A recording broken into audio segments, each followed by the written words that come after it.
Assalamualaikum warahmatullahi wabarakatuh.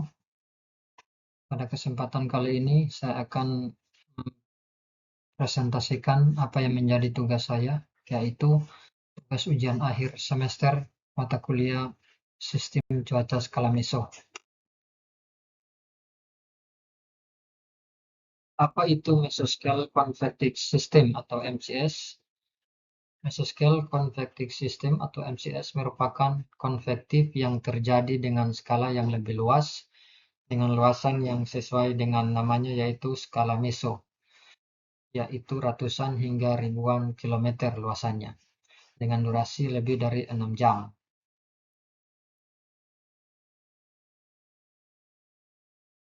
Ini adalah klasifikasi dari MCS, yaitu ada yang linear type dan ada yang circular type.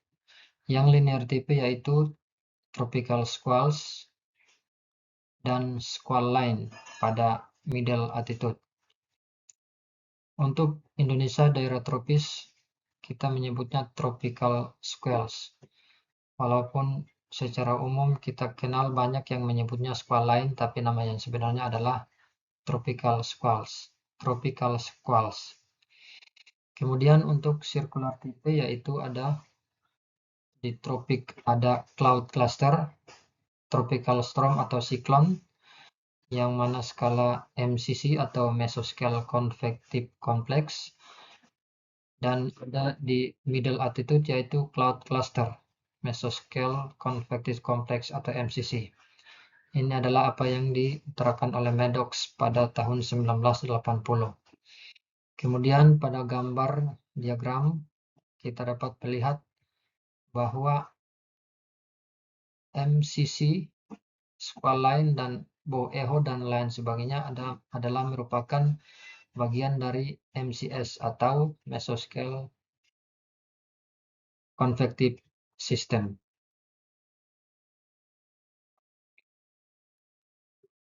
Bagaimana mekanisme sea breeze front? Sea breeze front adalah bagian terdepan dari angin laut. Penurunan suhu, perubahan arah angin, dan peningkatan kelembaban relatif terjadi di belakang front. Ini adalah gambar mekanisme sea breeze front. SBC adalah sea breeze circulation, kemudian di depan ada sea breeze front. Telah dilakukan kajian-kajian tentang bagaimana sea breeze front ini intrusi mempengaruhi aktivitas konvektif, sehingga menghasilkan awan-awan konvektif seperti cumulus dan cumulonimbus. Kemudian terdapat turbulen di dalam sirkulasi SBC tersebut. Turbulen yang ini yang dimaksudkan. Kemudian ini adalah sea breeze circulation. Dan ini adalah fase dari hari ke hari bagaimana intrusi mempengaruhi konvektif pada sea breeze front. Hari pertama, pada hari kedua, dan pada hari ketiga. Kemudian apa itu bow echoes, squall line, dan mesoscale convective complex atau MCC? Bow echo merupakan garis sel konvektif berbentuk busur yang sering dikaitkan dengan jalur angin kencang lurus yang merusak dan tornado kecil. Bow echo adalah sistem sel konvektif berbentuk busur yang relatif kecil dengan panjang 20 sampai dengan 120 km dan dikenal karena menghasilkan jalur panjang angin permukaan yang merusak. Bow echo itu biasa terbaca atau terdeteksi pada radar cuaca. Kemudian squall line adalah gangguan cuaca atau badai yang memanjang secara linear dan bergerak. Squall line merupakan bagian dari MCS atau Mesoscale Convective System. Mesoscale Convective System, Mesoscale Convective Complex atau MCC adalah konvektif yang terjadi dengan skala lebih kecil dan juga dengan durasi yang lebih cepat daripada MCS atau Mesoscale Convective System. Pada skala yang lebih kecil,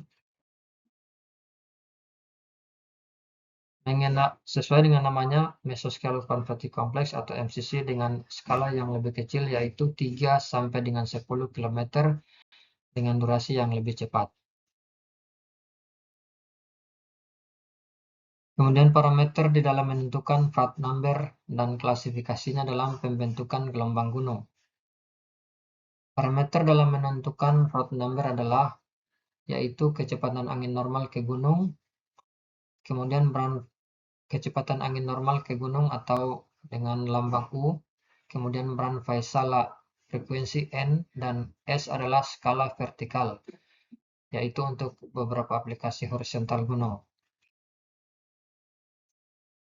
Froude number dalam ukurannya apakah aliran akan melewati atau melampaui gunung. Jika Fr kecil atau Froude number kecil, maka aliran udara tingkat rendah dipaksa untuk mengelilingi gunung atau melalui celah. Kemudian jika Fr lebih besar, maka lebih banyak aliran udara melewati puncak gunung. Perbandingan inersia terhadap gaya gravitasi menjelaskan perbandingan kecepatan aliran dengan kecepatan fase gelombang gravitasi antar muka cairan dua lapisan, misalnya bagian atas dan lapisan bawah. Kemudian jika Fr lebih kecil dari 1, maka kecepatan fase gelombang gravitasi melebihi kecepatan aliran subkritis. Kemudian jika Fr lebih besar dari 1, maka kecepatan aliran lebih besar dari kecepatan rambat gelombang gravitasi atau aliran superkritis. Di dalam aliran superkritis, gangguan gelombang gravitasi tidak dapat merambat ke hulu, dan oleh karena itu aliran tidak menunjukkan respons hulu terhadap adanya hambatan. Lompatan hidrolik dapat terjadi di mana aliran transisi kembali dari superkritis ke subkritis.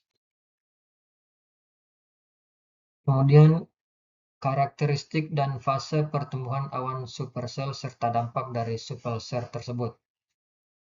Supersel bisa bertahan lama bahkan sampai dengan 12 jam. Memiliki aliran udara naik yang berputar tunggal dan hampir stabil, kemudian menunjukkan gerakan menyimpang dari aliran rata-rata baik ke kiri ataupun ke kanan, namun sebagian besar yaitu ke kanan. Dampak dari supersel adalah dapat menghasilkan angin kencang, hujan es, dan tornado yang signifikan. Kemudian ciri dan syarat pembentukan skyline dan karakteristik tropical skyline.